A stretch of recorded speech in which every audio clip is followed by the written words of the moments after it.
Bueno, entonces lo prometido es deuda. Quedamos por el tema de diseño de ejes. Ya se hizo una clase introductoria donde se hablaron de los temas que se van a incluir, cuáles se van a valorar y cuáles no. Este es uno de los temas que si de evaluarse solo se evaluaría o se incorporaría en el proyecto final, pero no se evaluaría en un examen ni parcial ni final. De hecho está incluido en diseño mecánico 1. Sin embargo aquí lo incluyo como un repaso porque sí me interesa que analicemos otros aspectos aparte del que solamente no se rompa el eje, sino por ejemplo este de la deflexión del eje y la vibración, y mencionar algo de volantes de inercia, pero nosotros nos concentraremos en esta ocasión en la deflexión y la vibración del eje. Pues los temas son selección del material, la configuración geométrica del eje, el esfuerzo y resistencia, deflexión y rigidez, vibración, diseño de volante de inercia y otros accesorios. Bueno, en cuanto a la selección del material, pues va a depender básicamente pues del tipo de aplicación. En general, el acero al bajo carbono pues se encuentra en estados estirados o deformados en frío. Básicamente lo reconocerán por designaciones como la ANSI del 1020 al 1050. Y pues lo que se recomienda generalmente es empezar a diseñar con este tipo de materiales con diámetros menores a 3 pulgadas, trabajado en frío, y para mayores a 3 pulgadas trabajado en caliente. Aceros al medida de carbono, pues obviamente si la resistencia de los de bajo carbono es insuficiente para garantizar que no se vaya a romper el material, pues se empieza con materiales un poquito más prestantes. El problema es que van a ser más costosos. La parte de aceros especiales pues está relacionado pues que se requiera excesivamente una resistencia elevada, lo cual ya implica que el material sea sometido a un trabajo de tratamiento térmico, y son materiales de alta aleación, o en algunos casos se requiere que por el tipo de carga a la que va a estar sometido el eje, lo que esté duro del eje es principalmente su superficie, se endurezca por medio de un tratamiento térmico. ¿Qué casos son? Por ejemplo, un eje que se utilice para una trituradora, pues definitivamente es uno que va a estar sometido a constantes impactos. Puede ser que incluso no solamente en su superficie por la interacción con el elemento triturador y el eje, sino incluso dentro del material. En ese caso pues lo necesita un tratamiento en el superficial o un tratamiento en todo el cuerpo. Hierro colado, acero inoxidable en el caso de que los ambientes sean agresivos, y hierro colado o nodudar, pues si quieres de pronto integrar con el eje otras piezas como engranes y poleas, y entonces no sean como elementos que se ensamblen en el eje, sino que una vez ya el eje viene con todo, con engranes y otras formas. Listo, entonces vamos a dejar esta parte ahí, la idea no es adentrarnos.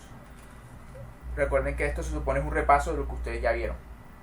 En cambio a la configuración del eje, es básicamente cuando nosotros le demos forma al eje, cómo vamos a unificar los diferentes elementos mecánicos y qué formas especiales tiene el eje precisamente para albergar los elementos mecánicos. Esto es un caso típico, donde definitivamente el eje tiene sus elementos rodantes, que son los que estoy señalando aquí con el cursor. Aquí hay uno y aquí hay otro, que básicamente el elemento rodante que tiene como función soportar al eje, pero a su vez permitirle girar sin que haya mucha fricción en este punto y en este otro punto. Entonces, y vemos elementos de transmisión de potencia, en este caso una polea que debe estar seguramente con su respectiva banda, y en este caso creo que es un engrane, el cual para poderse acoplar al eje emplea una cuña.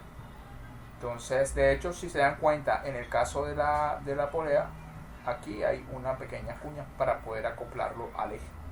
Entonces, es un caso típico, pero esta parte de configuraciones del eje va principalmente hacia donde apunta. Apunta principalmente a dónde debo ubicar los elementos, o qué otro tipo de cosas debo tener en cuenta para diseñar apropiadamente mi eje. Entonces aquí vemos una primera. Para minimizar tanto las deflexiones como los esfuerzos, la longitud del eje debe mantenerse tan corta como sea posible y tiene que minimizar los voladizos. O sea, con voladizos nos referimos a que se deflecta más que simple apoyo. Vamos a explicar ese. Vamos a explicarlo en...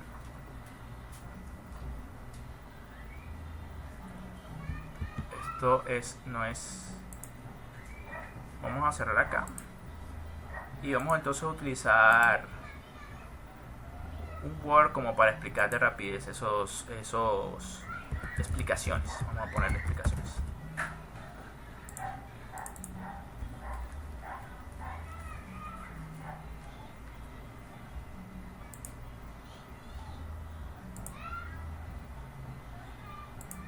Entonces vamos a poner un caso típico. Este no es un eje, pero pues más o menos da la idea de lo que me refiero. Es una viga, pero digamos que de pronto es un eje que está simplemente apoyado en sus extremos. Entonces ahí dice, hay que minimizar los voladizos. ¿Eso a qué se refiere? Que si tú tienes un eje así, lo ideal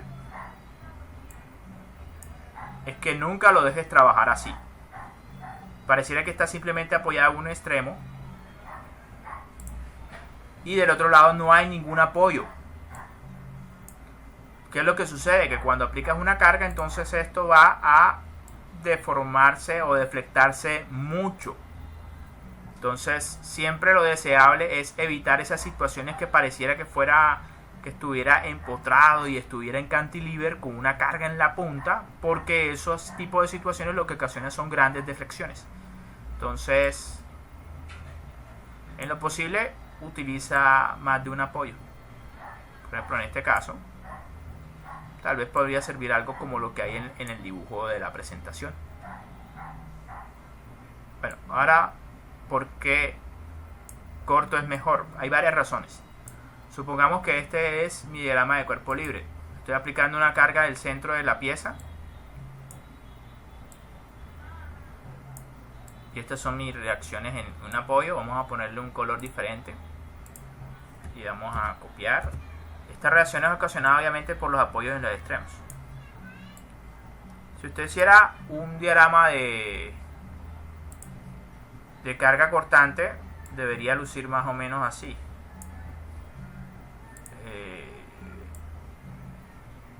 Ahí está, más o menos, creo yo. Recuerde, carga cortante es la que usted hace un corte acá y mira cuál debe ser la carga que aparezca en ese corte que yo haga acá para contrarrestar esta carga externa. O el diagrama de momento flector, que debería ser más o menos como un triangulito, ¿no? Sí, digamos que este es el diagrama de momento flector.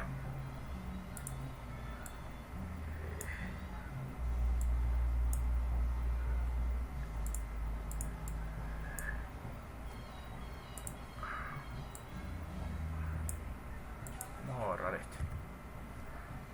Y vamos a concentrarnos principalmente en ese. Este es el diagrama de momento flector interno. Pues, mi invitación en general es que cuando tome decisiones trate siempre de cuantificarlo o sintetizarlo en una fórmula. Eso te permitirá mediante esa fórmula ver qué es lo que va a suceder. Si yo les dijera cuál sería entonces la carga esta del momento flector interno del eje, a partir de esto pues vamos a ponerle nombre a estas cosas.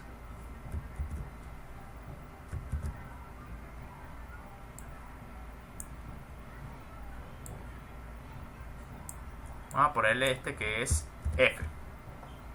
Por lo tanto, entonces estas cargas que están a los extremos, que son las reacciones, deben ser F medio. F medio.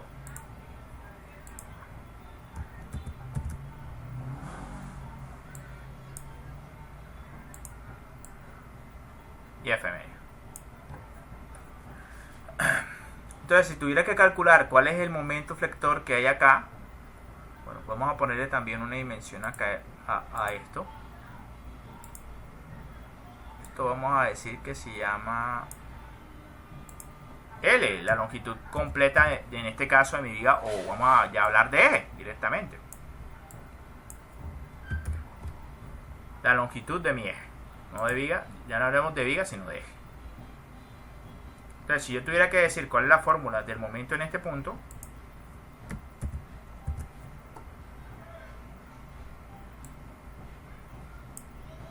diría que ese momento interno es igual a la fuerza que actúa acá por el brazo. Entonces la fuerza es F medio.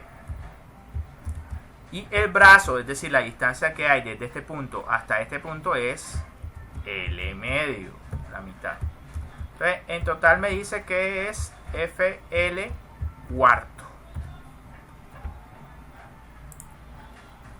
Ahora, si esto fuera una viga, nos concentraríamos entonces en que el posible punto de falla es el punto en el cual los momentos internos son lo más grande posible. En este caso, de pronto la falla ocurre es en la mitad de la pieza. Y el esfuerzo asociado a este momento, ¿se acuerdan? Era esfuerzo de flexión, ¿no recuerdan?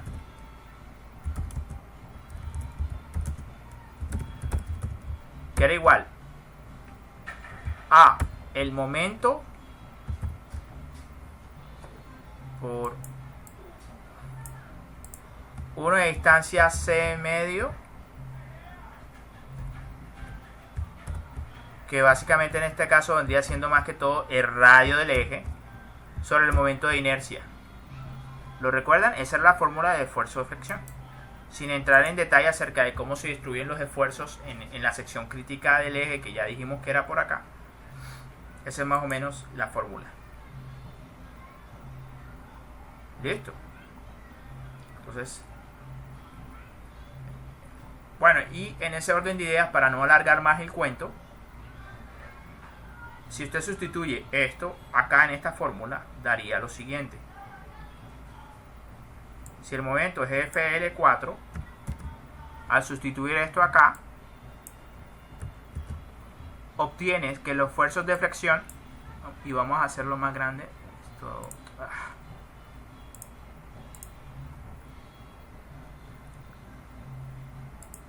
si te das cuenta, si tú haces más largos los ejes, este tipo de esfuerzos asociados a la flexión, que son muy críticos en ejes, en los ejes los esfuerzos que son más importantes o que contribuyen a la falla, pues convencionalmente son los esfuerzos de flexión y de torsión.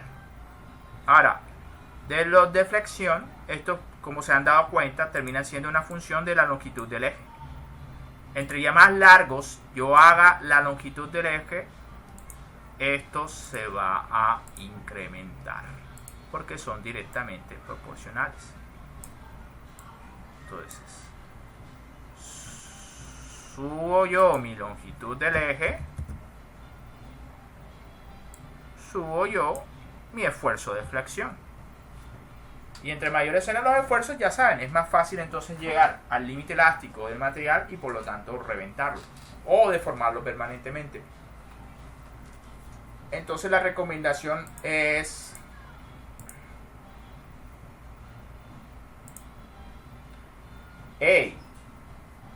aquí hay dos recomendaciones. Una, trata de poner más de un apoyo y alejados, de tal manera que no evitar las situaciones de simples apoyos o voladizos. Y dos, si puedes reducir el espacio entre elementos mecánicos, hazlo. En este caso, alguna razón por la cual yo puedo dejar este espacio enorme que hay entre el engrane y este rodamiento o apoyo, no sé, tal vez por mantenimiento, pero si no es por eso, trate de acortarlo lo más posible, porque entonces Así va a reducir los momentos flectores internos a lo largo del eje, y a reducir esos momentos flectores internos va a reducir los esfuerzos.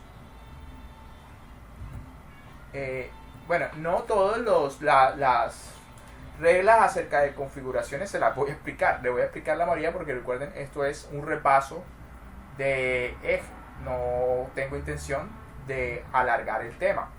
Convencionalmente lo que hago es que en la primera clase explico lo que tiene que ver con los objetivos de la materia, cómo se toman notas. Hago una salvedad respecto a qué es la diferencia entre cálculo de método de máquina y diseño mecánico, y explico este tema de eje. Ese sería en voz baja como la clase introductoria. Pero recuerden que eje no se evalúa, excepto en el proyecto final. En los exámenes lo que se evalúa es lo que viene después, tornillo y soldadura. Entonces, pero de todas maneras, si esto llega a entrar dentro de su proyecto final, usted lo tiene que hacer bien. Sin embargo, es repaso de la materia pasada, entonces por eso no me voy a detener mucho en el detalle. Aquí dice, ubicar los incrementadores de esfuerzos alejados de las regiones en momentos de flexión altos, luego minimice sus efectos con radios de alivio y generosos. Bueno, tratemos de regresar otra vez a la situación problema. Bueno, al ejemplo. Entonces, digamos que este era el eje, pero es una forma muy sencilla de un eje. Un eje rara vez es simplemente un cilindro sin cambios de sección. Usualmente lo que tú tienes es esto. El eje tiene aquí sus cambios de sección. Digamos que ahora estamos hablando del caso de un rodillo para amasar. No sé si lo conocen. Para amasar pizza. No sé si sus mamás lo usan en su casa o sus papás, no sé. Entonces, aquí uno entonces agarra con la mano este lado y acá agarra con este otro lado y pues amasa el pan. Vamos a ver de rapidez ahí. Un ejemplo de estilo YouTube.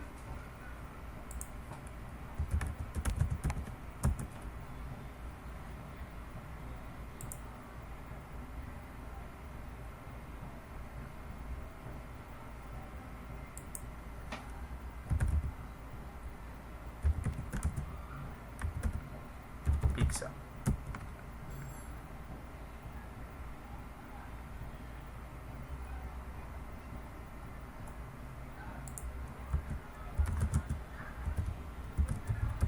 Ahí vemos.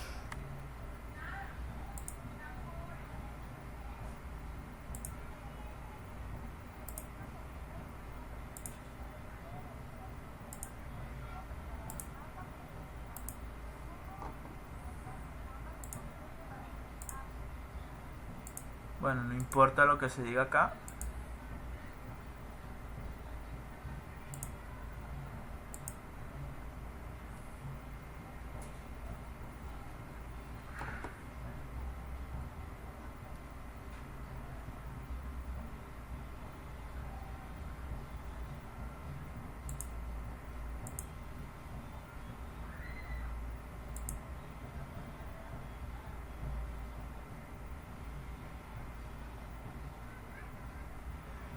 Bueno, ahí se los presento.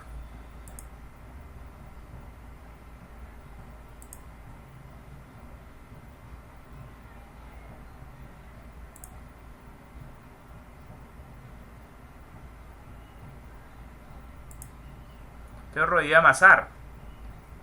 No es precisamente el caso de un eje, pero sin embargo sí ilustra que pues rara vez tú vas a tener un eje que tenga una forma uniforme. Generalmente tiene estos cambios de sección. En ese caso, los cambios de sección cumplen generalmente una función. Aquí es para agarrar el rodillo. O de otra manera no puedes hacer la operación. Esto no es precisamente un eje, pero sí ilustra que generalmente estos cambios de función de sección en el eje pues cumplen una función específica. En este caso, para sujeción manual del elemento mecánico. Bueno, el elemento de la cocina más bien. Entonces cerremos acá. Listo. Entonces, básicamente esa recomendación, ¿a qué va? Miren, en concentrarse en los cambios de sección.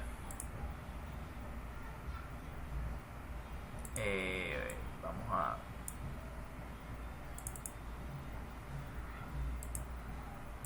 Listo, ahí está. Entonces, con los cambios de sección me refiero a estos puntos. Ustedes recuerdan que en diseño mecánico 1, ustedes dieron cuenta que los esfuerzos en esta sección no son simplemente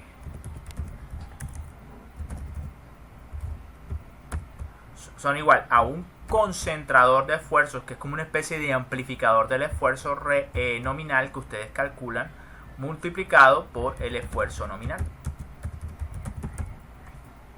En estos cambios de sección, el esfuerzo nominal, por ejemplo, puede estar dado por la fórmula que ustedes vieron anteriormente de esfuerzo de flexión. Que la más simple era... ¿Cuál era?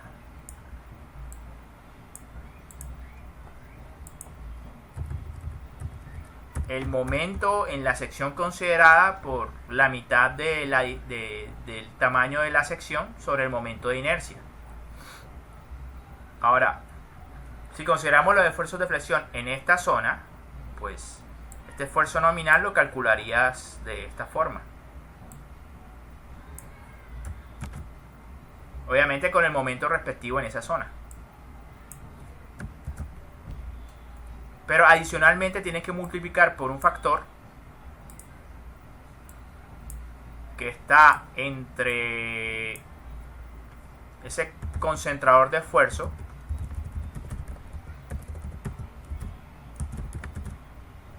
puede oscilar entre 1.1 hasta 3, incluso 5, vamos a poner, por exagerar. Y pues ustedes ya vieron en diseño mecánico 1 donde pueden obtener esos valores, que básicamente depende del tipo de geometría y el tipo de carga a la que está sometida.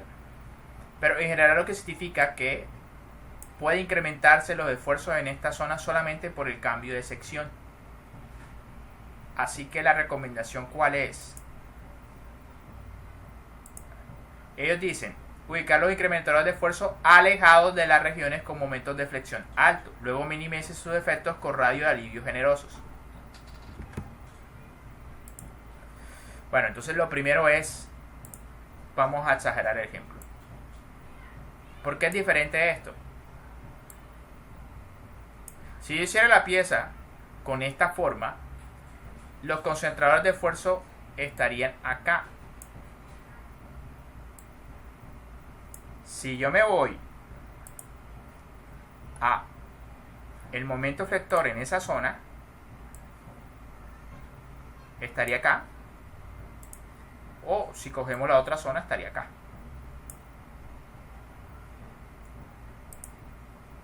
Entonces, aquí hay un momento flector. Pero si ese cambio de sección lo hubiera ubicado acá,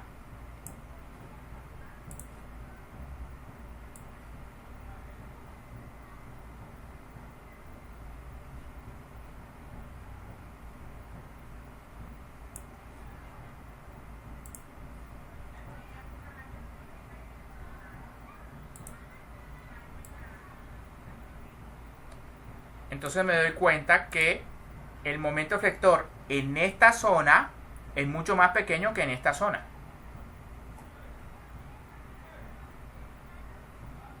Es decir, concentrándome en esto, si yo bajo el momento flector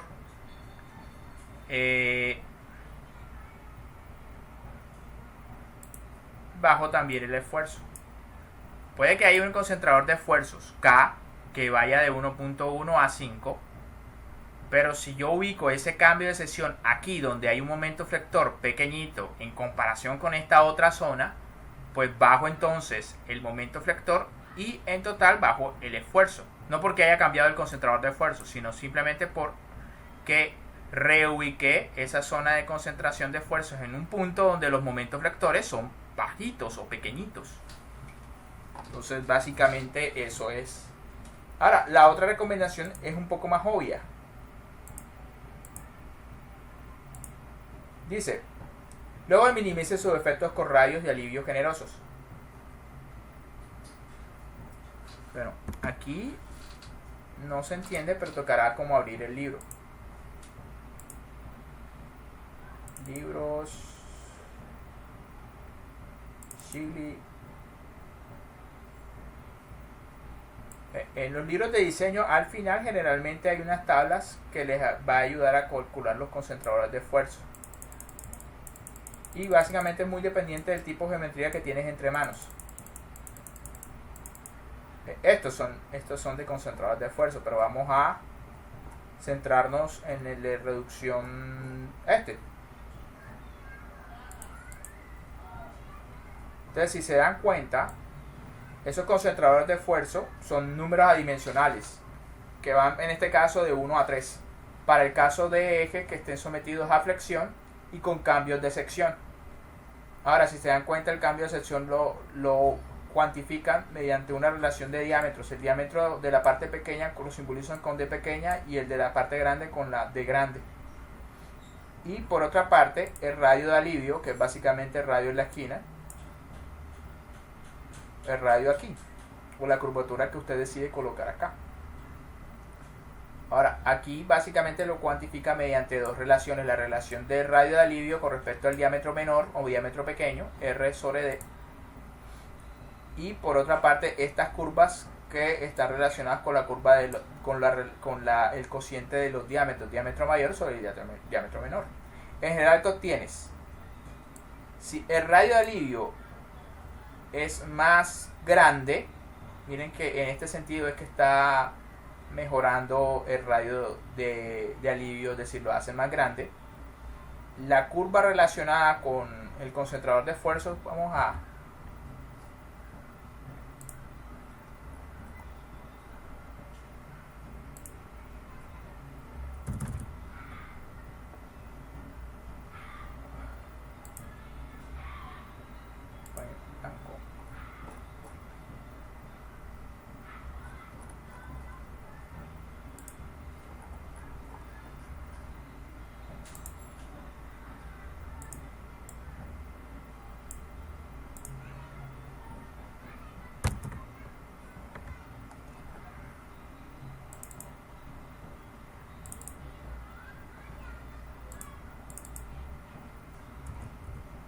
listo, está.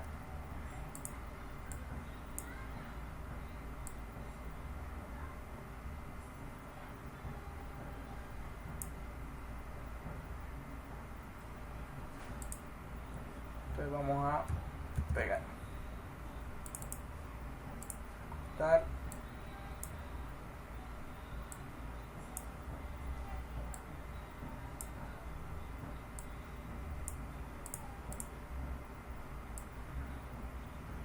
Entonces aquí está. En general, cuando yo estoy incrementando el radio de alivio, obviamente me voy en este sentido, la relación radio sobre diámetro menor. Digamos que mi radio de alivio es 0.1. Entonces la manera de entrar en este gráfico sería con la relación radio de alivio diámetro menor. Lo cruzo con la curva respectiva, digamos que mi curva respectiva de relación diámetro mayor a diámetro menor es de 3, y entonces lo que me hago es irme hasta acá para consultar cuál es mi concentrador de esfuerzos. Eso ustedes ya lo sabían, ahora mismo es 1.8. Pero si yo para ese mismo caso tengo un radio de relación de radio de alivio con respecto al diámetro de 0.2, para esa misma curva estoy reduciendo entonces mi concentrador de esfuerzo a casi 1.4. Entonces, así, incrementando el radio de alivio, yo puedo entonces reducir mi concentrador de esfuerzo y por lo tanto reducir mis esfuerzos. De otra manera, también puedo hacer eso si reduzco mi relación de diámetros. Por ejemplo, ya no va a ser 3 sino 1.5. En ese caso es esta curva. Entonces, para esa relación de radio de alivio, bueno, termina siendo más o menos 1.4, pero si se dan cuenta, esto es más sensible al radio de alivio que a la relación de diámetros. Ambos importan, pero es más sensible al radio de alivio. Entonces, la otra recomendación es, oye, no solamente tienes que saber dónde ubicar este concentrador de esfuerzo, sino también este radio tienes que saberlo colocar. Entre más grande mejor, aunque en algunos casos vas a tener el inconveniente de que no puedes hacerlo tan grande como quieras, porque por ejemplo va un rodamiento y ese rodamiento pues tiene su propio radio de alivio. Si lo haces demasiado grande, de pronto el rodamiento no puede estar correctamente ubicado ahí. Aquí hay casos de cómo hacen para alivianar. En este caso colocan una ranura y en este caso pues colocan esta forma, y es también válido para hacer la reducción de los esfuerzos por concentración de esfuerzo, que es básicamente esto que les había mencionado con antelación.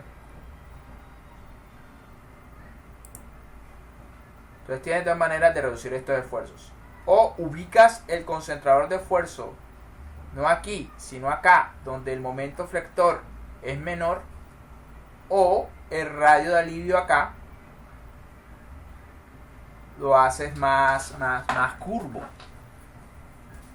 En este caso sería, no, que otros casos,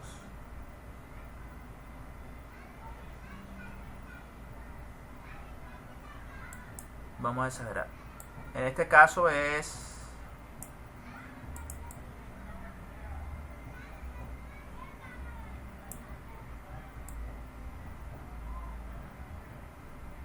algo así.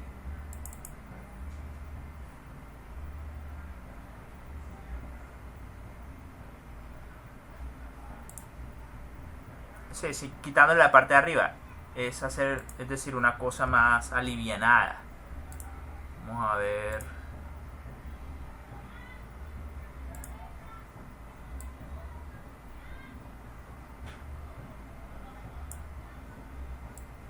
Bueno, esto más o menos.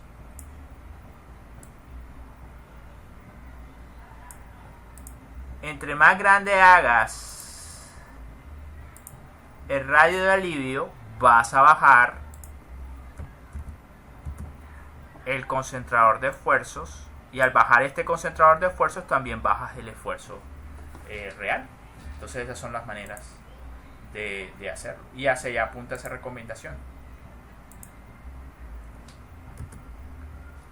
Bueno, aquí hay otras recomendaciones, pero ya hemos acaparado mucho tiempo y no nos vamos a concentrar tanto en eso. Un eje hueco tiene una mayor razón rigidez masa, así que con mayores frecuencias naturales que un eje sólido de rigidez o resistencia comparables, pero será más costoso y de mayor diámetro. Es decir, si puedes trabajar con un eje hueco, es mejor desde el punto de vista de vibraciones, porque la masa del sistema pues es más ligera. Es básicamente la recomendación. Dice que es más costoso porque obviamente pues necesita su procesamiento para lograr el que sea hueco, que simplemente sea macizo. La primera frecuencia natural del eje debería ser por lo menos 3 veces la frecuencia de la mayor fuerza esperada durante el servicio, y preferiblemente mucho mayor. Este es más complicado de... Bueno, vamos a explicarlo. Esos dos se entienden con la siguiente fórmula. Recuerden, como ingeniero, la invitación es a que cuantifique la pregunta que está haciendo, de tal manera que en una fórmula puedas ver las posibilidades de modificación para ver pues, qué puede suceder a favor o en contra, tal como lo estoy haciendo yo, que lo que coloco es una fórmula para explicarles básicamente por qué al reducir la longitud de un eje estoy reduciendo los esfuerzos de flexión, o por qué al reubicar pues esta zona del cambio de sección puedo reducir entonces los momentos flectores en esa zona y por lo tanto el esfuerzo, o al incrementar el radio de alivio pues puedo entonces modificar el concentrador de esfuerzo que está cuantificado acá. La invitación es siempre tratar de cuantificar todo con una fórmula, y la misma fórmula te va a decir qué es lo que sucede si incrementas tal variable o tal otra. Bueno, ya se me olvidó. Pero entonces veamos. Fórmula de frecuencia natural de un sistema masa-resorte.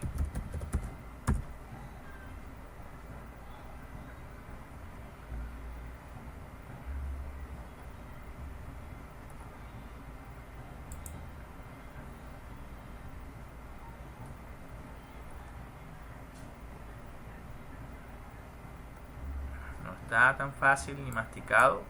Vamos a ver simplemente el video de YouTube.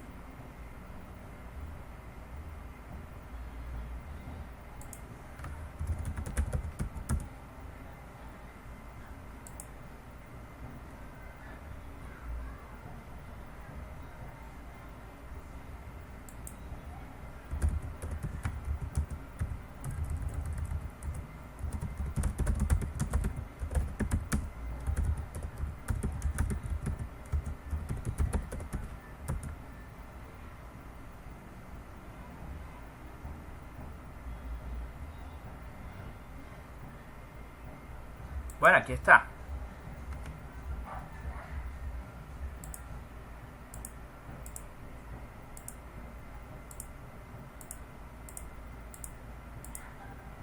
Aquí está. En un sistema masa-resorte, una medida de la frecuencia natural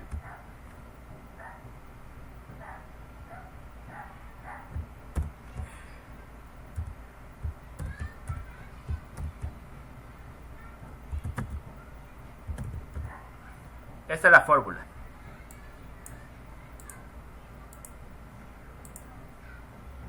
Bueno, si lo queremos en Hertz sería 1 sobre 2 por pi.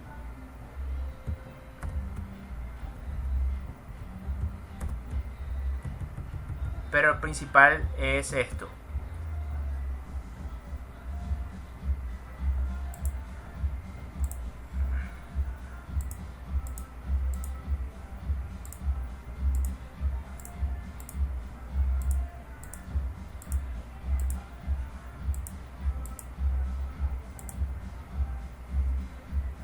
Bueno, en general en un sistema masa-resorte, creo que ustedes lo habrán visto en física,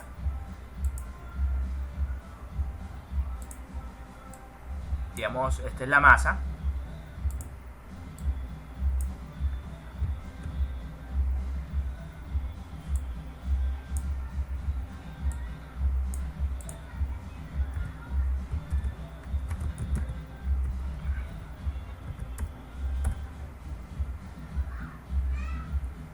Y algo que parezca medio resorte.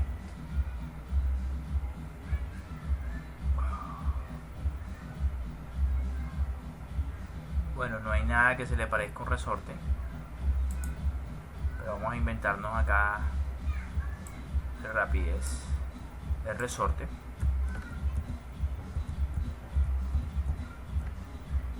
Entonces, más o menos este resorte.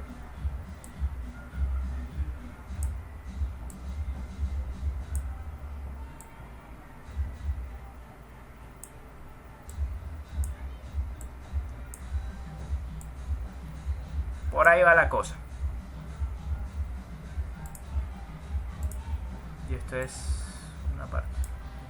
Entonces, este F no representa la fuerza de resorte, sino su frecuencia natural, digamos W. Y este K básicamente representa la constante de este resorte y este M representa la masa de ese resorte.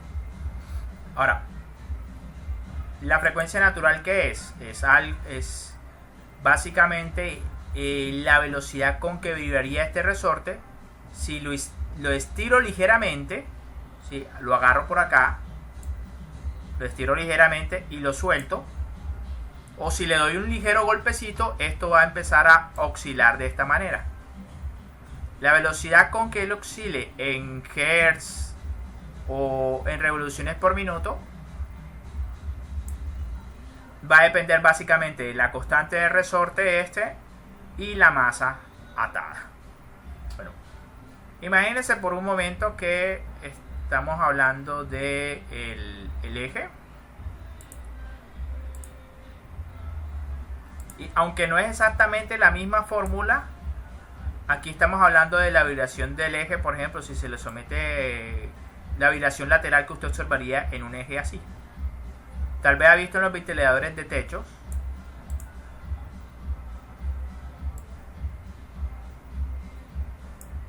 que usted ve que vibran y hacen un movimiento como así.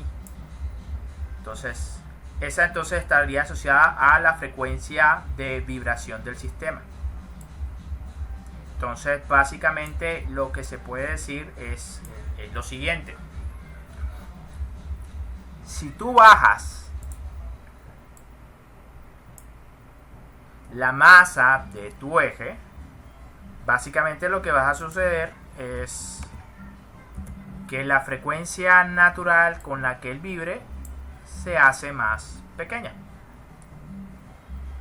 Ahora, hay una cosa que se llama frecuencia natural, y que, como se dan cuenta, está dado por fórmulas en las cuales está comprometida la rigidez del sistema y de la masa. No depende de nada de lo externo. Depende básicamente del mismo sistema, o en este caso del mismo eje, de su configuración, de su masa y de su rigidez, es decir, de qué tan grueso o no sea el eje. Y otra cosa es la frecuencia de operación. Aquí hemos denominado la frecuencia natural como W, pero por otra parte está la frecuencia de operación, es decir, una velocidad a la que pueda girar el eje, que ya depende pues de qué está haciendo, si está conectado a un motor de 1500 RPM o etcétera. Y eso se llama frecuencia de operación, que es básicamente la velocidad a la que él gira. Bueno, si yo por alguna razón hago coincidir la frecuencia a la que gira con la frecuencia natural de mi sistema, lo que voy a hacer es que el eje cada vez haga unas vibraciones. Primero empezará con unas vibraciones bajitas, pero después empezará cada vez a incrementarse esas oscilaciones, y lo malo de esas oscilaciones es que empieza a golpear otros elementos mecánicos que están acoplados a él, tales como rodamientos, engranes, poleas. Imagínense esto que está girando, pero debido a que está la velocidad de operación coincide con esa frecuencia natural, entonces esto va a empezar a vibrar lateralmente de una forma muy brusca. Y lo malo con eso es que al vibrar muy bruscamente él empieza a chocar con rodamientos y empieza a dañarlos, y con engranes, y este engrane choca con el otro engrane respectivo, y se desgastan y se dañan más rápido los elementos mecánicos. Entonces la recomendación esta es para evitar precisamente esa situación. La primera frecuencia natural del eje debería ser por lo menos 3 veces la frecuencia mayor de la fuerza esperada durante el servicio, y preferiría mucho más, hasta 10 veces. Según esa regla,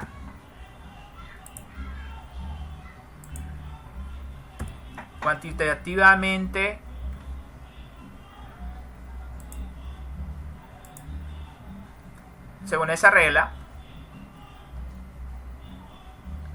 la frecuencia de operación debe ser menor que la frecuencia natural. ¿Qué tanto?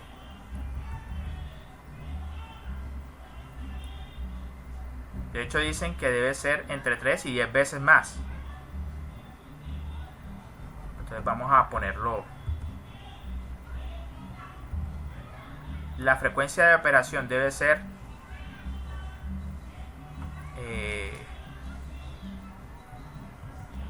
bueno, vamos a establecerlo de esta manera. Factor de seguridad.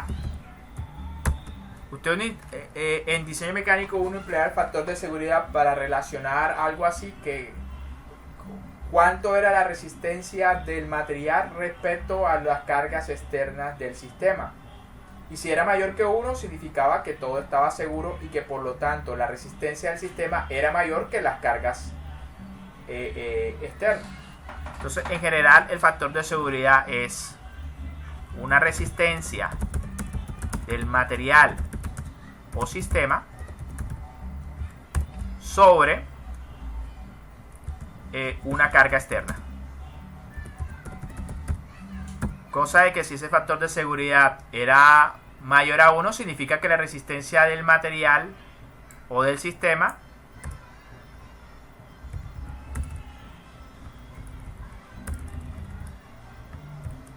es mayor a las cargas externas. Entonces esto siempre tiene que ser mayor que 1.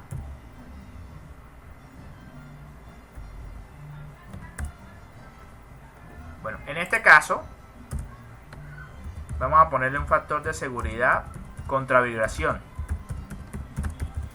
Y lo que nos está diciendo básicamente es hacer una comparación entre la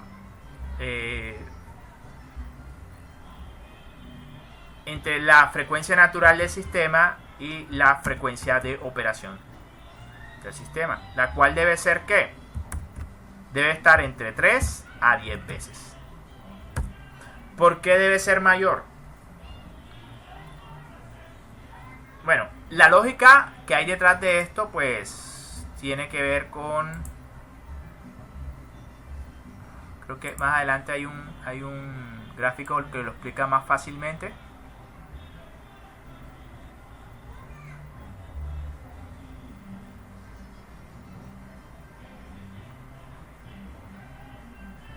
No, creo que no. Va a tocar improvisarlo de rapidez. Entonces, aquí va.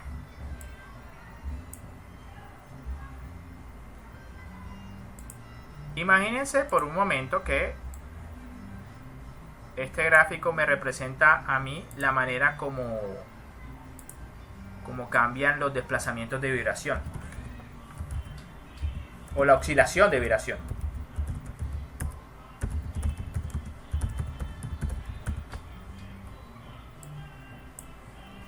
Y este eje va a representarme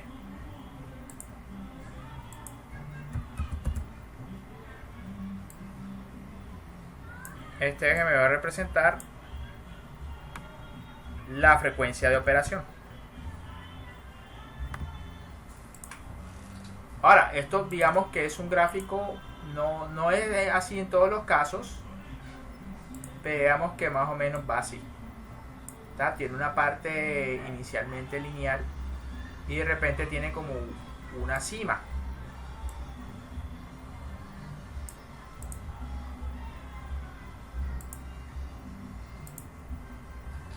Listo. Ahora, esto no es precisamente fidedigno, pero digamos que esta sigma representa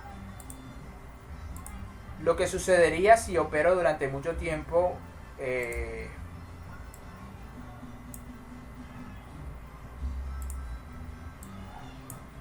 a la frecuencia natural de mi sistema. Entonces, ¿a qué juega esta recomendación de que ese factor de seguridad contra vibración debe estar entre 3 y 10? A que la frecuencia, digamos que esta línea roja que voy a dibujar representa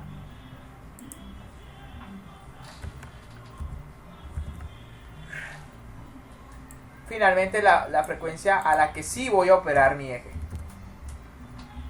Entonces, básicamente la recomendación obedece a que si mi velocidad de operación está por debajo que mi frecuencia natural, entonces cuando yo opere, en teoría voy a llegar a esta velocidad. Digamos que estoy arrancando mi carro, arranco mi carro que tiene ejes y la frecuencia natural de esos ejes están, por decir algo, la frecuencia natural está a 300 RPM, bueno, a 3000. Sin embargo, la velocidad a la que yo normalmente opero es a 100, o digamos, sí, 100. Entonces básicamente, si la velocidad a la que opero es 100, en teoría yo no tendría por qué ir más allá de esta velocidad. Y si no tengo que ir más allá de esta velocidad, sería imposible entonces que llegue a mi frecuencia natural y por lo tanto que mi sistema empiece a vibrar cada vez peor. Entonces la recomendación es siempre Calcule cuál es la frecuencia natural del sistema y compare cómo es este respecto a la frecuencia de operación. Ahora, eso no significa que usted no pueda operar su frecuencia de operación por encima de la frecuencia natural. Si puedes, digamos que está en los 10.000. Pero ¿qué es lo malo? Que como tu punto de operación está por acá, cuando arrancas el carro, entonces en algún momento pasará por acá y empezará a vibrar. Lo malo no es pasar por ahí, porque de pronto cuando usted enciende el carro, usted siente que vibra el carro hasta que llega a la velocidad de operación y ya se estabiliza la operación y ya no vibra el carro. Entonces lo malo no es esta situación, lo malo es quedarte a operar a esa frecuencia natural. En todo caso, lo importante realmente es que la frecuencia de operación no coincida con la frecuencia natural del eje. Lo malo es que el eje tiene más de una frecuencia natural. Todos los cuerpos tienen infinidad de frecuencias naturales. Generalmente lo que le paran bolas para el diseño es las primeras frecuencias naturales. Lo importante entonces es que la frecuencia de operación no coincide con la frecuencia natural, generalmente la primera del eje. Y lo ideal es realmente que esta frecuencia de operación esté por debajo de la frecuencia natural.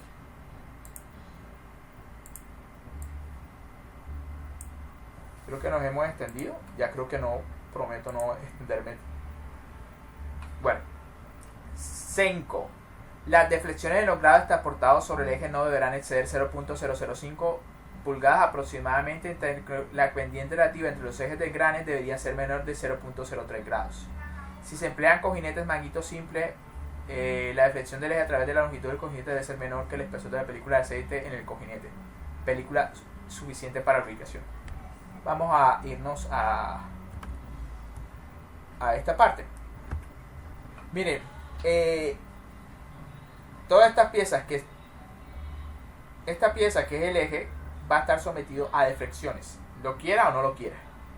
La pregunta no es si van a estar sometidos a deflexiones o a esfuerzos. La pregunta es si esas deflexiones o esos esfuerzos superan un límite dañino para la funcionalidad de la pieza. En el caso de resistencia mecánica, pues vamos a ponerle factor de seguridad, el límite elástico, y aquí la carga externa está asociada con el esfuerzo, digamos, combinado. Por decir algo, el de Lewis, el del von Mises. ¿Listo? De igual forma, aquí lo que se nos está proponiendo es que los esfuerzos de seguridad no solamente están referidos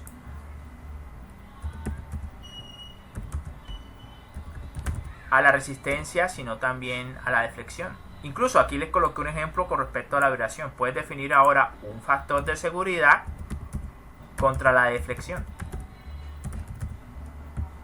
en el cual en la parte superior va a ser una deflexión permisible que depende del elemento mecánico acoplado.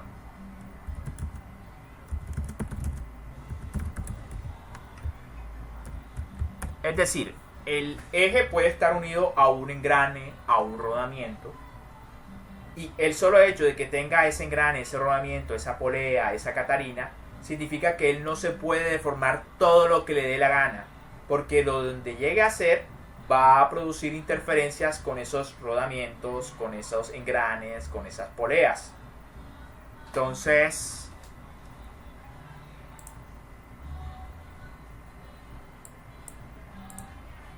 por ejemplo, en este caso, esto es un engrane, pero los engranes nunca operan solos. Si yo considero que esto acopla a otro engrane, entonces obviamente este eje no puede deformarse todo lo que me dé la gana, porque donde se deforme todo lo que me dé la gana va a afectar entonces este engrane, y este engrane está en contacto con otro engrane. Eso va a producir interferencias, desgastes excesivos, etc. Lo mismo con los rodamientos, lo mismo con las poleas. En el libro de Seeley, no sé si del Norton, hay unas recomendaciones dependiendo del tipo de elemento mecánico que está acoplado, cuánto es lo que es permisible que se deflecte. También hay unas recomendaciones respecto a la pendiente o ángulo de inclinación dependiendo del elemento mecánico, que es a lo que se refiere esto. Y bueno, el de la película de lubricante también se refiere a esto. Porque es un elemento rodante, pero hay algunos que son bujes, que realmente lo que tienen aquí es una película de lubricación. Una pequeña película de lubricación. Si hay una deflexión excesiva, esta película fluye, se sale y ya el contacto no será fluido metal-metal, sino metal-metal. Entonces se incrementa el coeficiente de fricción y el desgaste y torque o potencia del motor. Entonces también hay recomendaciones respecto a que, hey, párale bolas a cuánto se va a deflectar en ese punto. Entonces, listo. Las demás recomendaciones tienen que ver con lo de evitar los cantilevers. Es decir, en este caso definitivamente estoy... o sea, la idea es evitar que en algún punto la pieza opere en cantilever, es decir,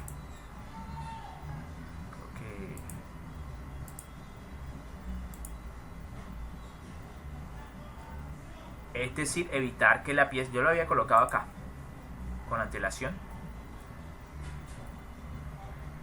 yo lo había colocado acá, recuerdan, evite esto, que no haya un apoyo, porque al colocar una carga en una parte completamente libre, la deflexión del eje va a ser más grande.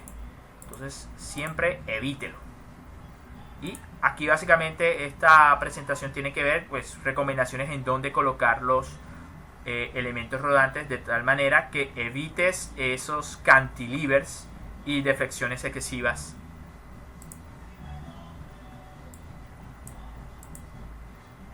Bueno, ya lo demás es cosas que ustedes ya vieron.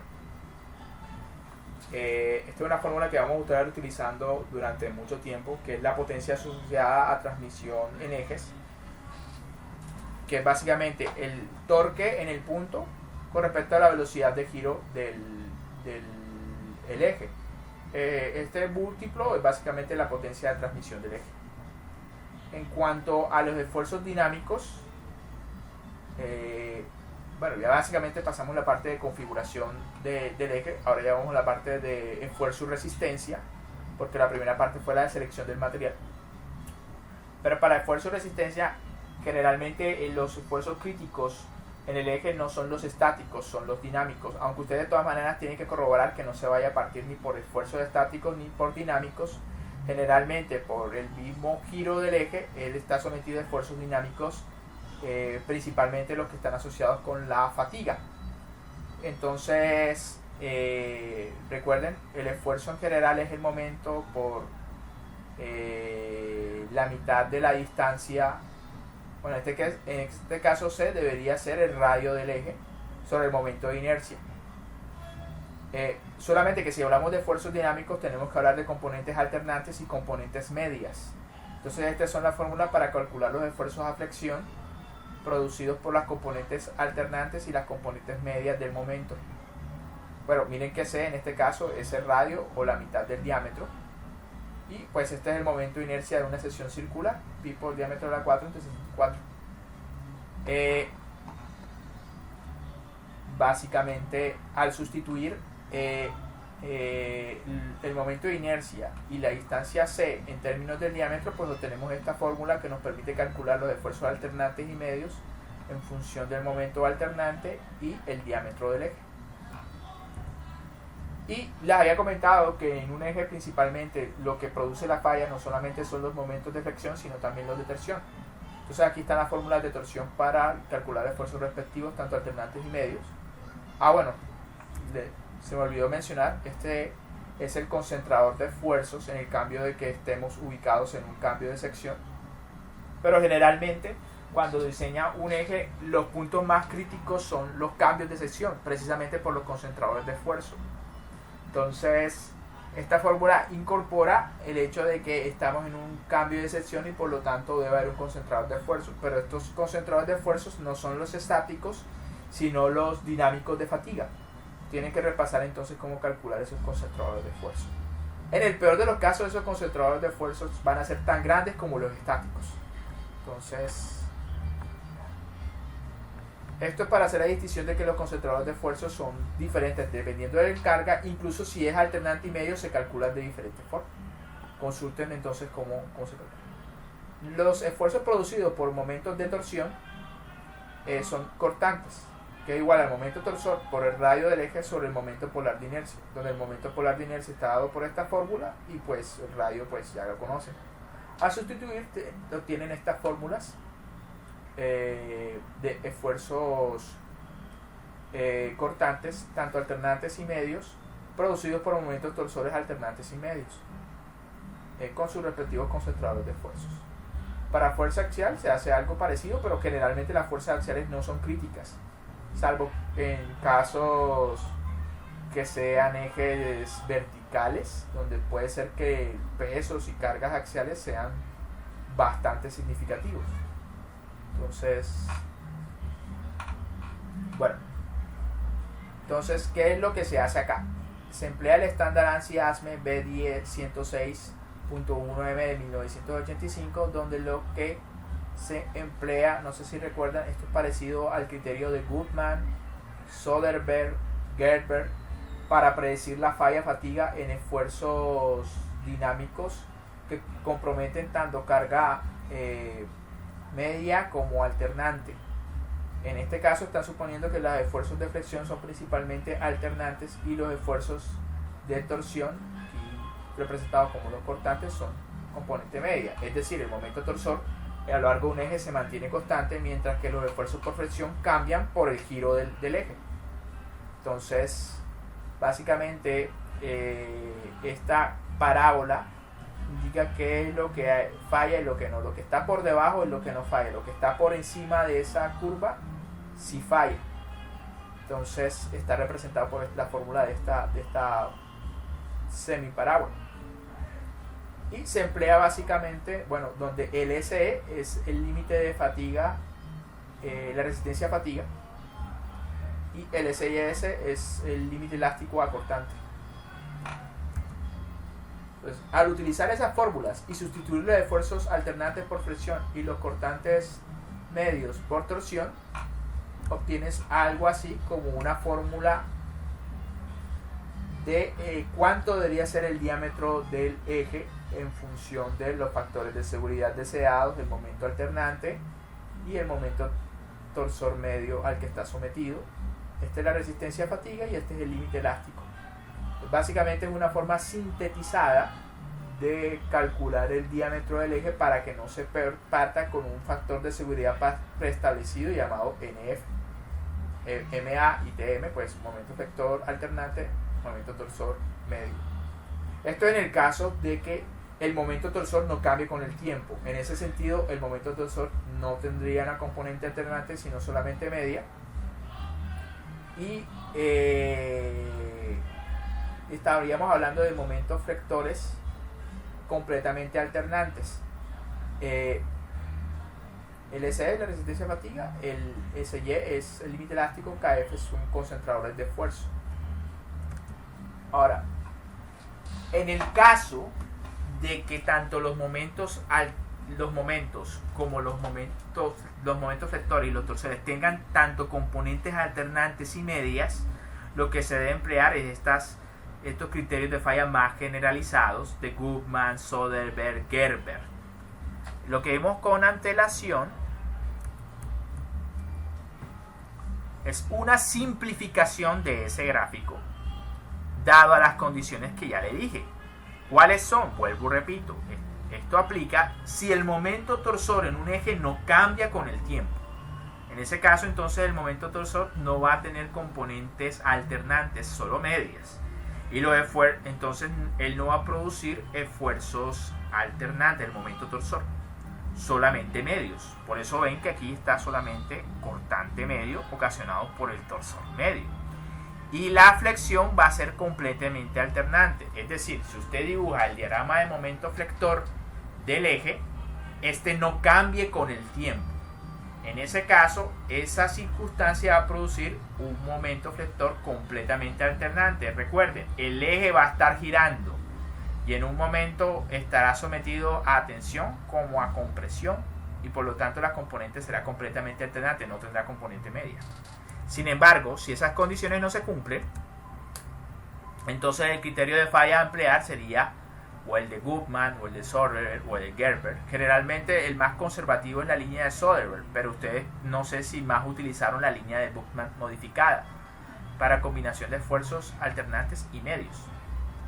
Para esfuerzos alternantes y medios, pues esto es una forma de calcular los esfuerzos equivalentes alternantes a raíz de la teoría de von Mises y los componentes medios de esfuerzo. Y en esos casos, esta sería básicamente la forma de calcular el diámetro cuando hay componentes alternantes y medias tanto del momento flector como del momento torsor. En resumen, si usted está diseñando eje, puede utilizar este estándar para calcular el diámetro del eje en base a los momentos alternantes y medios tanto de flexión como de torsión. También tiene que conocer obviamente la resistencia fatiga del eje, el esfuerzo último tensión del eje, que obviamente son decisiones del material y otros cálculos asociados, y usted establece entonces el factor de seguridad. Miren que aquí también se incluyen los concentradores de esfuerzos, lo que significa que el diseño se va a concentrar principalmente en los cambios de sección. Bueno, en cuanto a la manera de fijar los diferentes elementos mecánicos al eje,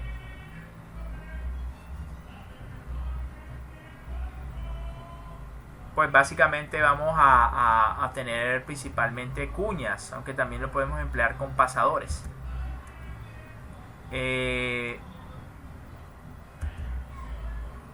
Principalmente nosotros utilizamos este tipo de cuñas cuadradas, pero existen otras que son más fáciles de ensamblar en el sistema, como estas cónicas con cabeza o estas tipo Broadfoot, que obedecen principalmente a facilidad para el ensamble. Ahora, en cuanto a la manera de seleccionarlos, pues básicamente tienen esta tabla en la cual, dependiendo del rango de diámetros, pues se sugieren el tamaño o la sección cuadrada de la chaveta.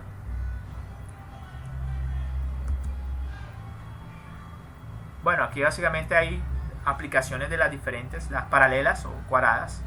Se usan comúnmente, son las más comunes. Las cónicas de la Broadfoot principalmente son para cuestiones de facilitar el ensamble. Adicionalmente, la cónica pues presenta una mayor fuerza de fricción en las superficies.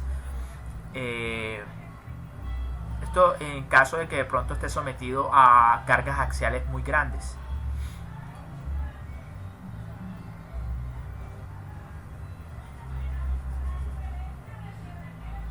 Incluso aquí mencionan que las Broadfoot utilizan para el caso de ejes que tienen cierta conicidad. En cuanto a los materiales de la cuña, pues las cuñas son elementos que van principalmente a soportar cargas cortantes, por lo tanto se utilizan materiales dúctiles. Son aceros al bajo carbono. Si son sometidos a un ambiente corrosivo, pues ya se emplearán materiales especiales como acero inoxidable o latones. Pero básicamente en cuanto a la resistencia requerida, pues tenemos desde aceros dúctiles de bajo contenido de carbono a aceros endurecidos por deformación en frío, dependiendo pues de las cargas a soportar. Ahora, ¿qué es lo que usted básicamente controla? Principalmente los tamaños transversales de la cuña, como se dan cuenta, ya se encuentran definidos en función del diámetro. Entonces usted inicialmente lo elige pues dependiendo de qué tan grande es el diámetro donde va a ubicar la cuña. y así obtiene la sección transversal, que básicamente pues en la mayoría de los casos tiene formas principalmente cuadradas, pero también en algunos casos rectangulares. Ahora,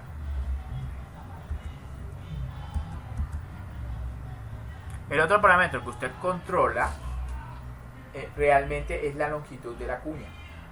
Entonces básicamente lo que va a hacer es calcular el área cortante, que está determinado por una de las longitudes de la sección transversal de la cuña. Por ejemplo, en el caso, digamos que el diámetro es de 9 milímetros, está en el rango entre 8 y 10 milímetros, por lo tanto la recomendación es que mi cuña sea de 3×3. Entonces una de las dimensiones para calcular el esfuerzo cortante son 3 milímetros. La otra dimensión está asociada a la longitud de la cuña, la cual yo elijo. Yo decido entonces de qué largo va a ser mi cuña. Cuando me refiero a largo, básicamente me estoy refiriendo a esta dimensión.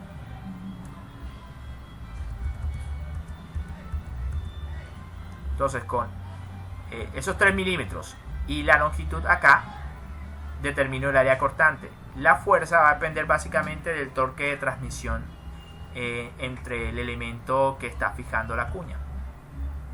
También se debe calcular los esfuerzos a contacto, pero esa carga también obedece a la fuerza, obedece básicamente a la fuerza de transmisión de potencia, y el área de contacto pues ya cambia. Pero básicamente está relacionada con la longitud también de la cuña, ¿sí? Y la presión que puede haber en esta semidimensión, básicamente para calcular esfuerzos de aplastamiento.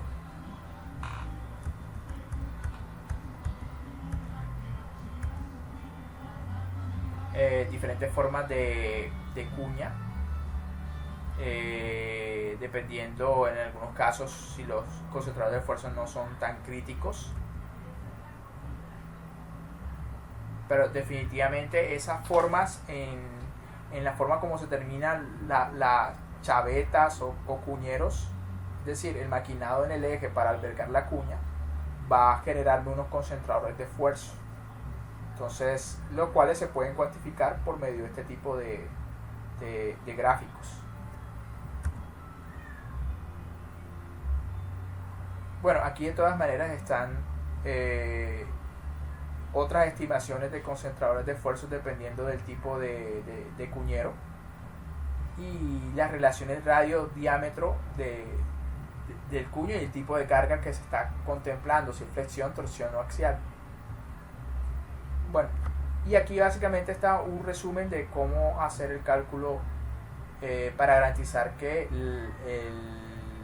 la cuña no se vaya a romper. Entonces, el primer paso es estimar la carga a la que va a estar sometido la cuña a partir de la transmisión de potencia. Generalmente las cuñas sirven para acoplar qué tipo de elementos: engranes, poleas,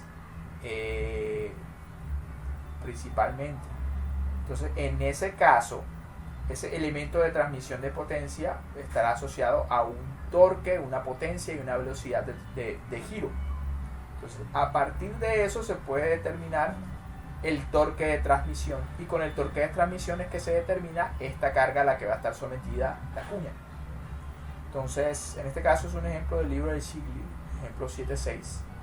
La versión del Shigley creo que es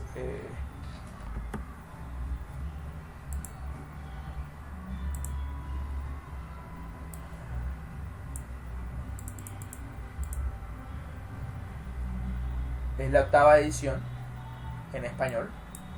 De ahí es donde básicamente saco esto. Entonces, en este caso me dicen que el elemento de transmisión es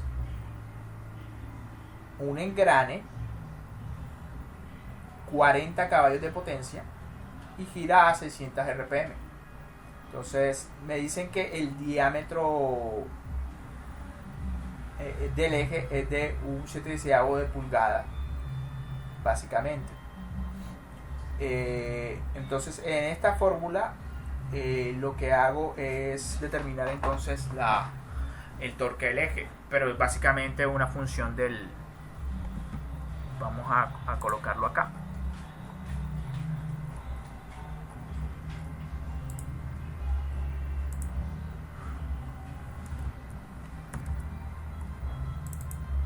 Sí, aquí está.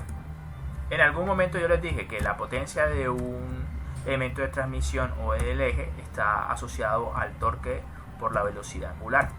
Por lo tanto, entonces, el torque es igual a la potencia sobre la velocidad angular.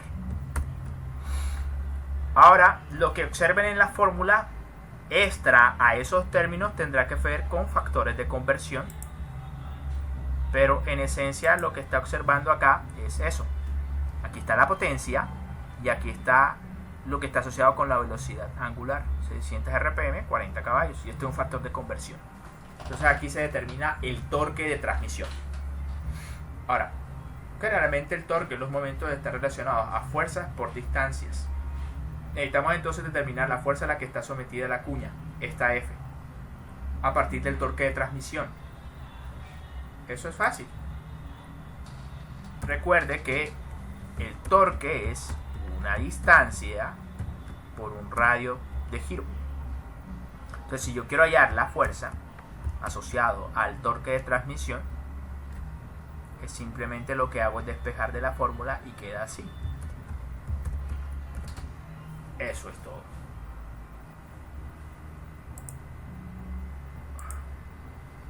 Entonces eso es lo que hay acá. Recuerde que la fuerza y la distancia de giro deben ser perpendiculares para que tenga sentido definir un torque o un momento rector. Entonces, el torque que habían calculado con antelación y el radio, que depende pues básicamente del diámetro del eje dividido entre 2, determinan entonces la fuerza a la que va a estar sometida la cuña. Por otra parte, se necesita determinar la resistencia de la cuña. Dijimos entonces que los esfuerzos que se van a corroborar para partir la cuña son uno acortante y el otro aplastamiento. Ahora, obviamente cuando uno hace una comparación de un factor de seguridad, pues lo hace con la respectiva tipo de carga. Si el factor de seguridad es acortante, pues lo que va arriba es la propiedad acortante. De la falla. Bueno, y acá siempre es algo asociado a la carga a la que está sustituido el elemento o la carga de operación. Entonces, el factor de seguridad sería como la propiedad, en este caso es acortante, no es el límite elástico, sino el límite elástico acortante, que en los libros lo encuentran con SYS. El Y es por yield en inglés y el S es por shear, o sea, límite elástico cortante, más o menos. Entonces, y abajo sí habrá un tau XY, o sea, el esfuerzo cortante producido por la carga externa.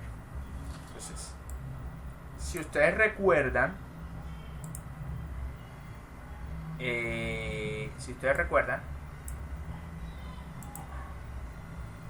según la teoría de von Mises, se puede hacer una estimación de cuánto es ese límite elástico el límite elástico acortante a partir del límite elástico. Es aproximadamente 0.577 veces el límite elástico. 3K decía algo diferente. 3K decía que era el 50% del límite elástico. Bueno, aquí básicamente emplearon von Mises o la teoría de energía de distorsión mínima y deducen entonces el límite elástico acortante como 37 kPa.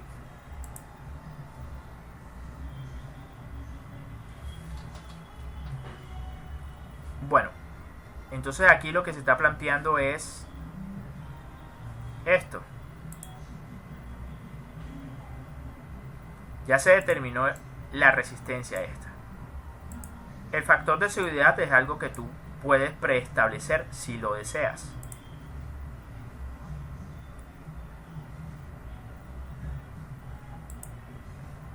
Luego entonces la pregunta es cómo determinó el tau XY, y pues obviamente eso está en la parte de arriba.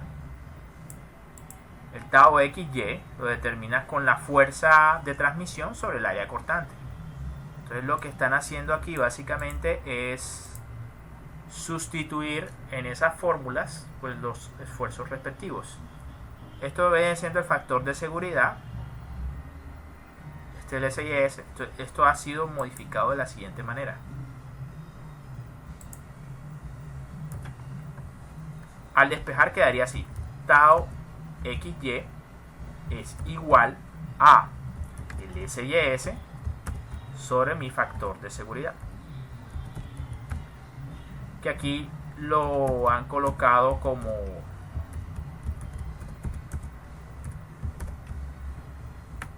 N, pero eso es básicamente lo que tienen acá. Ahora el área, esto es básicamente expresado por esta fórmula, donde el área cortante es el espesor o el ancho de la cuña por el largo de la cuña. Entonces eso es básicamente lo que hay acá. Entonces, como el ancho de la cuña es dependiente del diámetro, pues uno lo que hace es consultar, y la longitud pues tú la decides. Entonces en este caso pues ese espesor es 0.375, que es función del diámetro del eje. Entonces lo consultas en tablas como, bueno, aquí está, en tablas como esta, por ejemplo, donde entras con el diámetro del eje y a ti te dan un ancho nominal de la cuña. Entonces creo que el nuestro está aquí. Por eso entonces el ancho nominal recomendado es 0.375 pulgadas.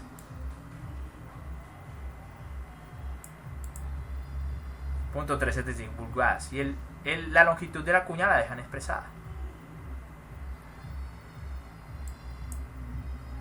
Eliges un tamaño, una longitud de la cuña,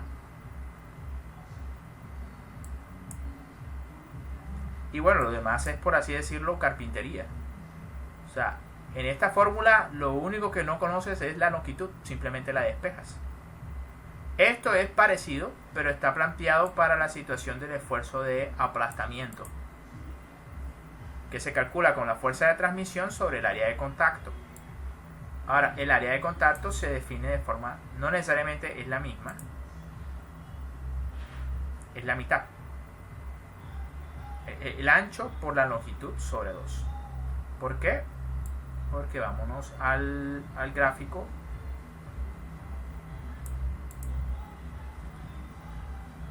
Bueno, vamos directamente a la situación del problema. Ahí se va a ver mejor. Aquí está. ¿Cuál sería el área de contacto? Básicamente sería esta distancia, que es básicamente la mitad. Entonces generalmente recuerden que es más o menos cuadrado. Entonces viene a ser la mitad de t medio por la profundidad. Recuerden que esto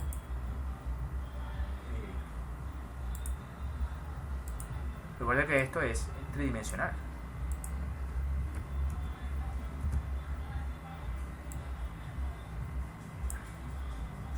Ahora, el área de esfuerzo a aplastamiento vendría siendo más o menos esta área, que vendría siendo esta distancia por la longitud, pero esta distancia es básicamente t medio en el caso de que sea cuadrado. ¿Cuál es el área de cortante? El área de cortante es esta.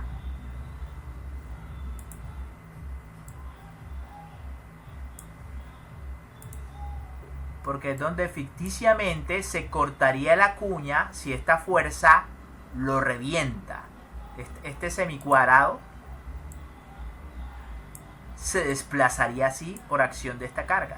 Significa que esta sería esta parte de acá, no esta.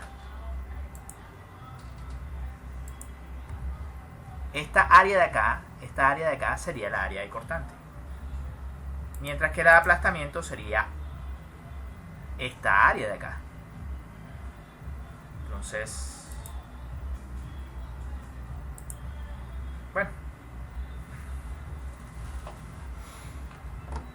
Creo que nos hemos extendido demasiado. Alcancé a estar como 45 minutos en la introducción y ya vamos por hora y 24. Entonces vamos a simplemente avanzar rápidamente por el tema porque no le voy a gastar más. Algo que se supone que ustedes ya debieron haber dado. Entonces, que hay otra forma de lograr el acoplamiento entre, por ejemplo, un engrane y el eje. Y es que al eje le haces una forma de ranuras y al engrane del agujero pues también le hace una forma de ranura de tal manera que pues haya un acople por forma. En este caso básicamente la falla va a ocurrir por el cortante. O sea, estas partes son las que se podrían partir de parte del eje. Así que básicamente lo que se hace es calcular el esfuerzo acortante asociado a esas áreas, que sería básicamente sumar estos pedacitos, que serían los que se reventarían, asociado al momento torsor. Entonces básicamente el esfuerzo cortante sería en cierta manera ese esfuerzo torsor dividido sobre el área acortante que va a estar relacionado a estas fracciones de la circunferencia.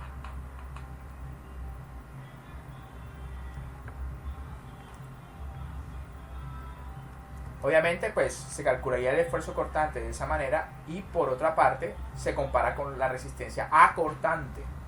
Recuerden, la idea aquí no es mezclar mangos con peras. Si el esfuerzo que tú calculas es de tipo axial, debes comparar con las resistencias obtenidas de los ensayos a tensión.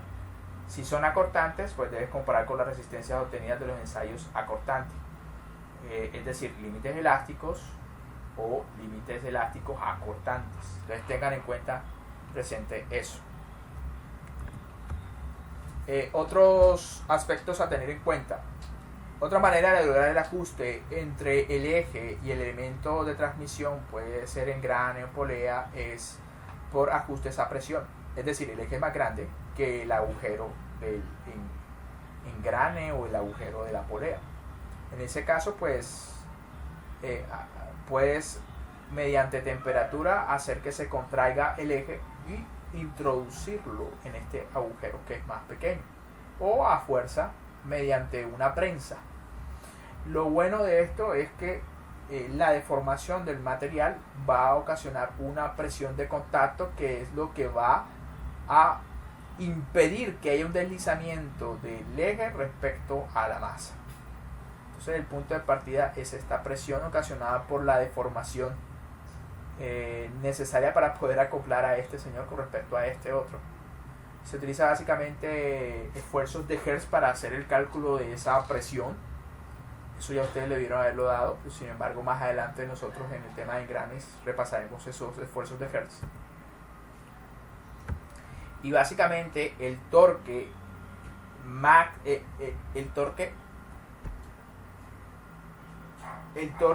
que me va a limitar a mí el torque de transmisión es el que tiene que el torque máximo de transmisión que yo puedo aplicar estará limitado entonces por el torque de fricción ocasionado por la presión de contacto, y esa fórmula básicamente obedece a eso. Bueno, básicamente por ahí ven la presión. Los demás términos estarán relacionados con el área de contacto, que es un área circunferencial.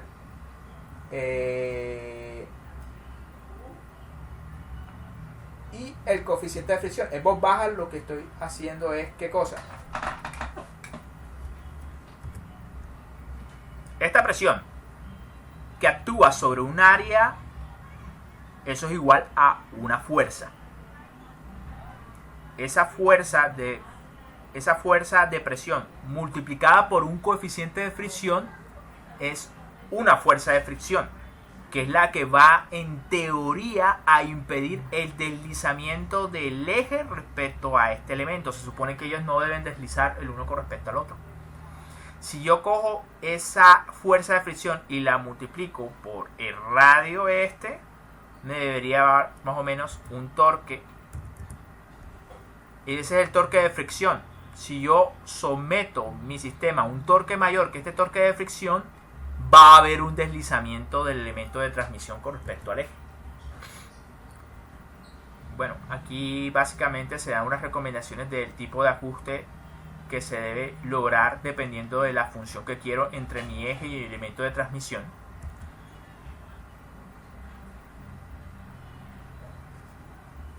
Pero el problema de eso es, aparte de que al acoplar los elementos de esta manera, tengo que pararle bolas al torque máximo que yo pueda aplicar sin que ocurra el deslizamiento.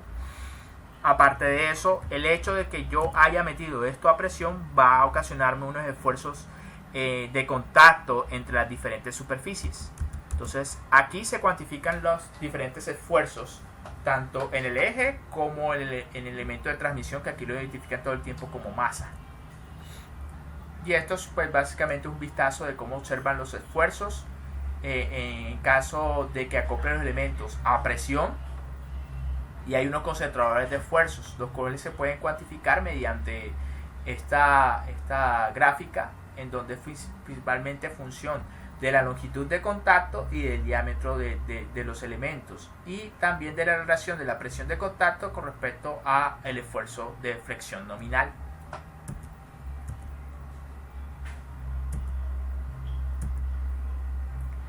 Bueno, aquí le estaba hablando acerca de... Esto sirve básicamente para establecer factores de seguridad contra la deflexión y las pendientes por deformación en un eje. Y eso ya les había hablado con antelación. Esto está relacionado con las frecuencias naturales de un sistema, en este caso del eje, que también les había hablado un poquito de esto. Bueno, aquí modificamos la fórmula porque cuando hablamos de la frecuencia natural del sistema, pues estamos hablando principalmente de Hertz, pero esta es la manera de expresarlo en radianes por segundo.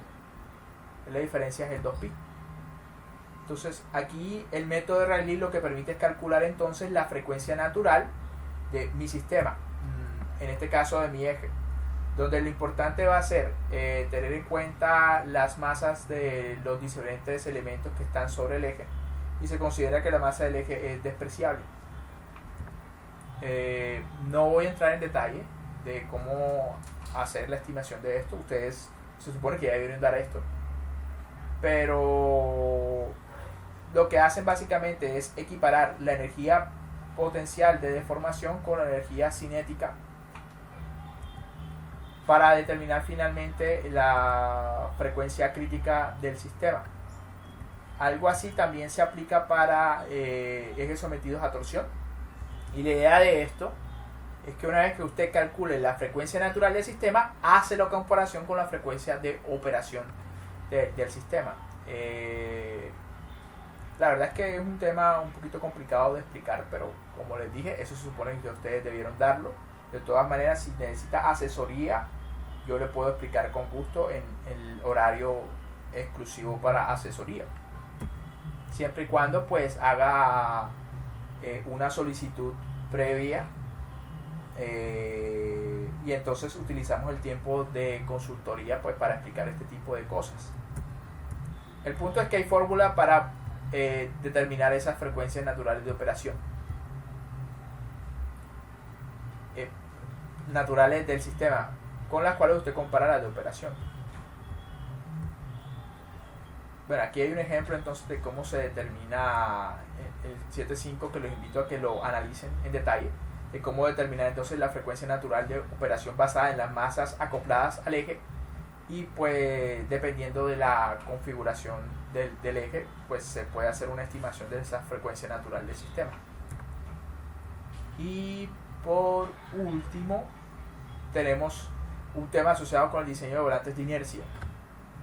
El volante de inercia tiene visualmente se ve así, es una gran masa acoplada al eje, que tiene por objetivo regular y hacer uniforme la curva de torque respecto a velocidad angular del eje. Digamos que esta es la manera como habría el torque de este sistema en función de la velocidad a la que va girando el eje. Como se dan cuenta, hay unos grandes picos en los cuales el torque aumenta drásticamente en una pequeña fracción de vuelta o de giro. La idea es pasar de algo como se ve en las curvas grises, de cambios abruptos, los cuales pueden producir, aquí básicamente la idea es que al estar trabajando el eje de esa manera con cambios tan abruptos, las cargas, dependiendo de qué tan rápido ocurren, pueden incluso considerarse de impacto, y al ocurrir cargas dinámicas tipo de impacto, básicamente los esfuerzos se incrementan por algo llamado factor de magnificación que debieron dar el semestre pasado. Entonces, desde el punto de vista del material, eso es peligroso. Entonces, lo ideal es regular esto, es decir, hacer casi que la curva, de la manera como cambia el torque, sea uniforme como estas líneas punteadas, que casi no cambie con el tiempo. Entonces, la idea es pasar de algo como lo que están observando aquí a algo como lo que están observando acá, unas curvas más tenues. En todo caso, pues también hay formas, en el caso de que los ejes estén sometidos a volantes de inercia, hay algo negativo, que es al incorporar estos volantes de inercia para regularizar la curva torque-velocidad angular, se van a producir unos fuerzos de inercia asociados a esa gran masa que está en movimiento. Y básicamente estas son las fórmulas para calcular los esfuerzos tangenciales y radiales asociados a ese volante de inercia. Bueno, hay otros accesorios acoplados al eje, como lo son los anillos de retención, tornillos de sujeción, acoples. Aquí ven diferentes tipos de acoples para acoplar, por ejemplo, un eje a un motor. Pero estos son temas que no alcanzamos a dar en esta unidad. Entonces, básicamente básicamente eso fue el tema, y yo creo que lo voy a dejar hasta ahí. La verdad es que me he extendido demasiado y suponía que esto solamente era un tema de repaso. Entonces, volvemos a repasar. Vimos la selección del material, las configuraciones geométricas, que básicamente reglas de diseño para que usted configure adecuadamente el eje. Vimos cómo se calculan los esfuerzos y las resistencias que se consideran para el diseño del diámetro del eje según una norma de estándar que tenía en cuenta básicamente que el eje fallaría por fatiga, considera factores de seguridad, concentradores de esfuerzo y momentos de flexión y de torsión tanto alternantes como medios. Hablamos pues un poquito de la deflexión y la rigidez, que básicamente es importante determinar las deflexiones en el eje, aunque no vimos mucho de eso en los libros. Por ejemplo, en el Sigle al final vamos a ir a la página edición.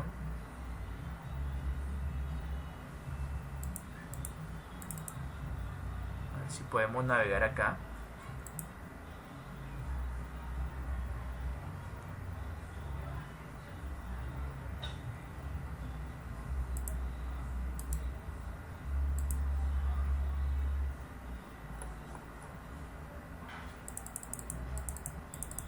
Bueno, aquí. Entonces, dependiendo de la configuración del eje, y podemos, bueno, en los casos sencillos, si conocemos los tipos de apoyos que tienen los extremos y las cargas que están sometidas a él, tenemos estas tablas en el apéndice, por ejemplo la tabla A9 del apéndice A, en las cuales nos determinan pues cuáles son los diagramas de cargas internas, los diagramas de momentos vectores, pero también nos dice cuáles son las deflexiones, aquí determinadas con AB, la deflexión del punto A a B, cómo se deflecta este eje del punto A a B, y también cómo se deflecta del punto B a C. Entonces creo que no, ya depende de la configuración específica, pero la idea aquí de deflexión y rigidez es que al calcular las deflexiones del eje, la idea es compararlas con tablas, las cuales nos dicen cuánto debería deflectarse el eje dependiendo de que tiene acoplado, si es un engrane, si es un rodamiento, y hablamos acerca de algo llamado factor de seguridad contra deflexión. De hecho creo que no hablamos de varios factores de seguridad, ¿no?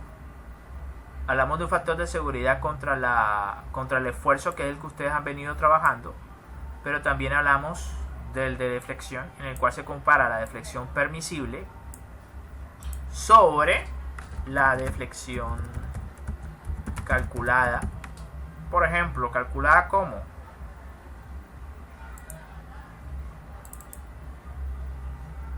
calculada